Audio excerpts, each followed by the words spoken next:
Jangan asal cek limit sebelum kalian lihat video ini sampai selesai. Oke teman-teman, di video kali ini kita akan update pembahasan terbaru dari pinjam Plexi ini. Nah, aplikasi ini memang beberapa waktu ke belakang banyak sekali diperbincangkan. Nah, apakah perbincangan itu karena aplikasinya yang bagus atau justru sebaliknya? Oke, kita langsung aja mulai pembahasannya.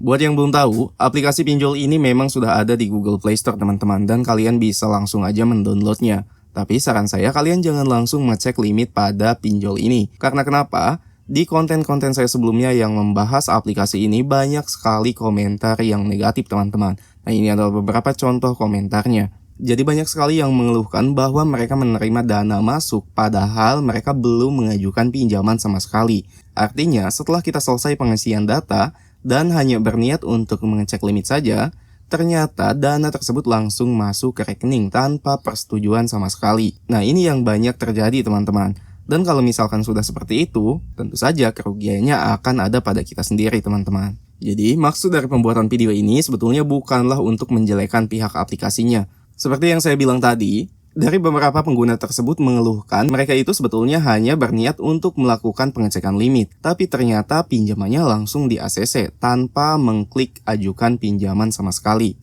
Nah, jadi pengecekan limit itu seperti ini teman-teman. Kita mengklik ajukan sekarang, maka kita akan langsung diarahkan pengisian formulir. Dan setelah pengisian formulir pinjaman selesai, di sini harusnya kita langsung diberikan limit pinjaman seperti ini. Nah, contohnya saya mendapatkan limit Rp600.000 dengan periode pinjaman atau jatuh temponya ya kurang lebih 7 hari teman-teman. Nah, kenapa dana tersebut bisa masuk otomatis? Biasanya kesalahannya itu ada di sini teman-teman. Setelah kita selesai pengecekan limit dan limitnya muncul seperti ini, memang untuk limit ini tidak ada rincian pinjaman yang jelas. Dan hal inilah yang nantinya akan membuat kita penasaran dengan mengklik pilih pinjaman ini yang ada di bawah. Nah, dengan kita mengklik pilih pinjaman yang ada di bawah ini, itu artinya kita menyetujui pinjamannya. Maka pinjaman tersebut akan otomatis masuk ke rekening kita teman-teman. Jadi makanya hati-hati dalam melakukan pengecekan limit.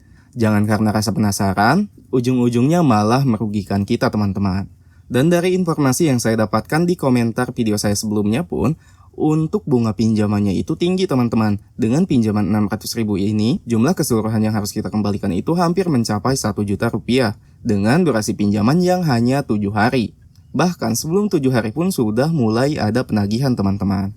Dan tidak main-main juga, untuk penagihannya menggunakan kata-kata kasar, serta ancaman melakukan penyebaran data. Jadi, kesimpulannya, jika kita melihat dari pengalaman pengguna sebelumnya, aplikasi ini tidak recommended untuk digunakan teman-teman. Dan dari segi legalitasnya pun, saat video ini dibuat saya tidak menemukan nama aplikasinya di daftar pinjaman online resmi OJK. Nah, nanti di next video saya akan membuatkan solusi mengatasi jika kita sudah terlanjur menerima dana pinjaman dari aplikasi seperti ini. Oke, mudah-mudahan informasi dalam video ini bisa bermanfaat. Saya akhiri, terima kasih sudah menonton dan sampai jumpa di konten berikutnya.